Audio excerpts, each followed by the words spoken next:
If you've ever lived full-time in an RV or are thinking about it, there is one thing that you are absolutely going to encounter at some point. Boondocking. Now, boondocking has become kind of a confusing term, and it means different things to different people. Right. So today we're going to lay it all out. We're going to talk about different types of boondocking and what you're going to need for each one.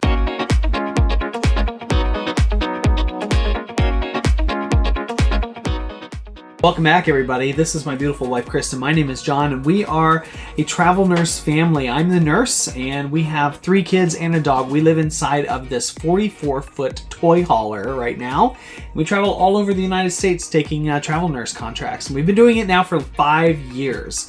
During that time, we have done a lot of boondocking. In fact, I would almost say that it's like one of our specialties. When you think of boondocking, you might think of this or this. Or this.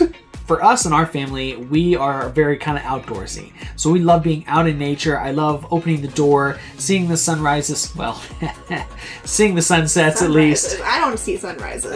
You haven't seen one in a while. No.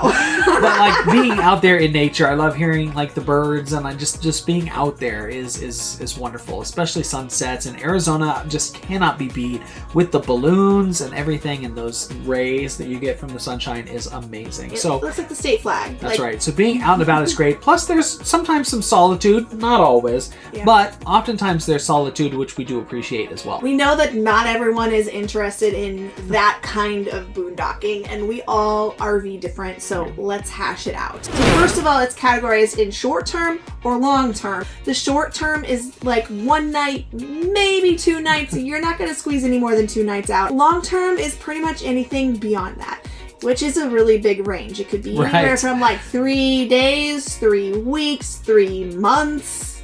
You're going to need a whole different set of skills. Right. A whole different set of skills, Yes. knowledge, gear, whatever, for longer term boondocking. The first one is simply overnight parking. And if you're not into the like long-term boondocking, this is probably what you're going to run into the most. It's going to be things like a truck stop, a highway rest area, and maybe even some city parks that allow you to kind of stay for a single night. This is more like you're really just on the road and you're just like skirting off the road to stop somewhere for basically hours. What you're going to make sure you need is at least the batteries. And what that's going to run for you is the blower for your refrigerator. If you're lucky enough to have a propane fridge, fantastic. It'll run the blower for that, and then it'll just run off the propane. If you have a 12-volt refrigerator for some of those larger ones out there, they're going to need that to run it too. One tip that you can do when doing this is leave the truck plugged into it, and then every once in a while just cycle the lights on the truck, which will oftentimes kick over to the truck battery to kind of, you know, if you also have automatic start, you can run that a little bit too overnight if you need to, if you're worried about your batteries getting low, to kind of just boost your RV batteries temporarily. Lot docking. So what we're referring to in this category is staying at like a Walmart parking lot. Cabela's is also known for that.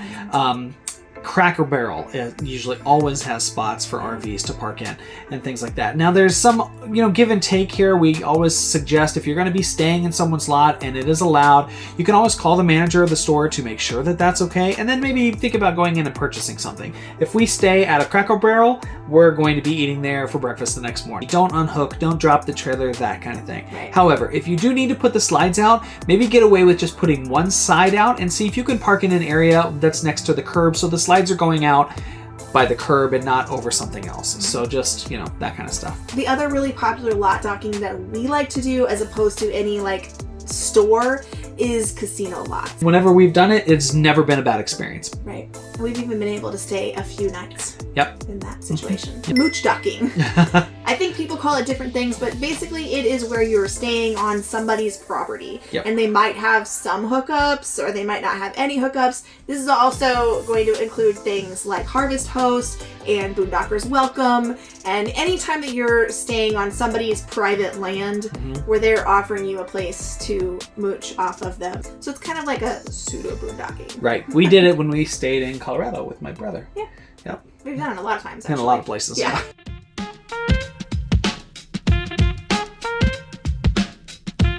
We put together a lot of boondocking tools recently, and I'm Yes. really excited about It them. is really good quality too. I mean, it really takes and demystifies a lot of like what you can and cannot do, where you can go, those kind of things.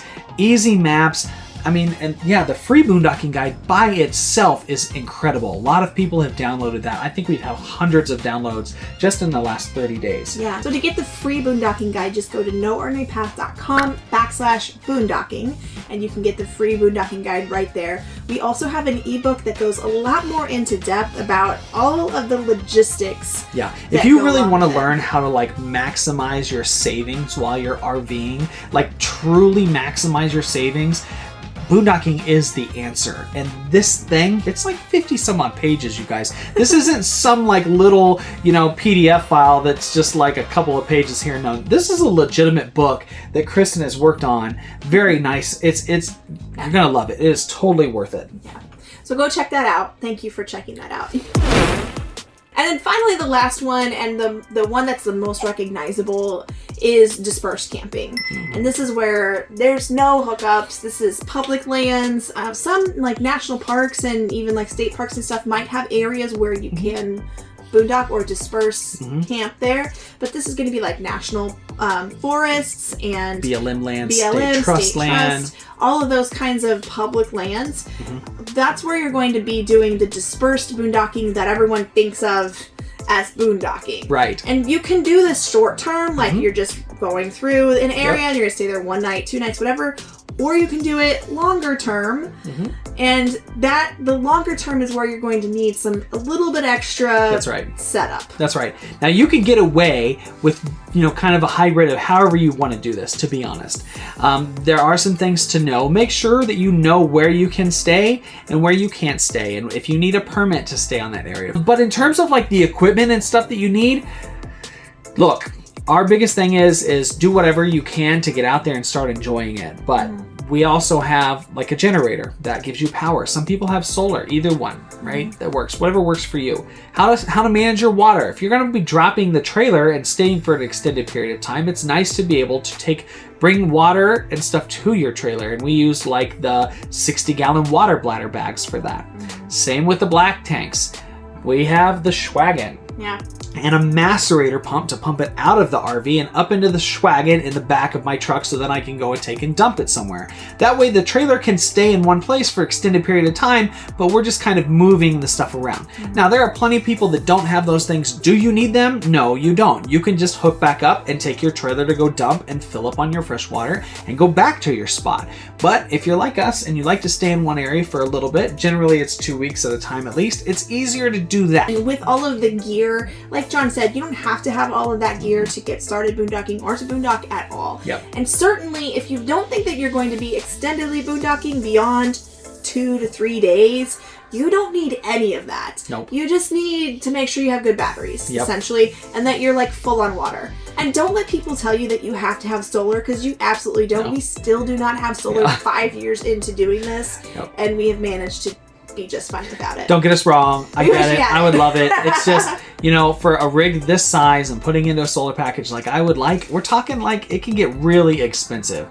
Okay, so if you are wondering, like, where in the world do you find all these public lands? How do you know if there's public lands in the state that you're visiting? They're much more prevalent in the west side of the country, Absolutely. but there are public lands in every single state of the United States. Yes. And we have put together a public lands guide that has a list of where you can find all of this information out for that state. We love boondocking. Arizona is one of our favorite places to do it because I cannot tell you how much we enjoy coming back here every season and watching that sunset over the White Take Mountain Range at our favorite boondocking location, which you can find in the guide. It's just amazing. We see the balloons, the hot air balloon rides, which we actually took one once too. You can see that up there. But I love that. And it really just brings the whole nature and then this area all together, and it's a blast. We are going to be out there for the next few months too, so we may run into you out there, who knows.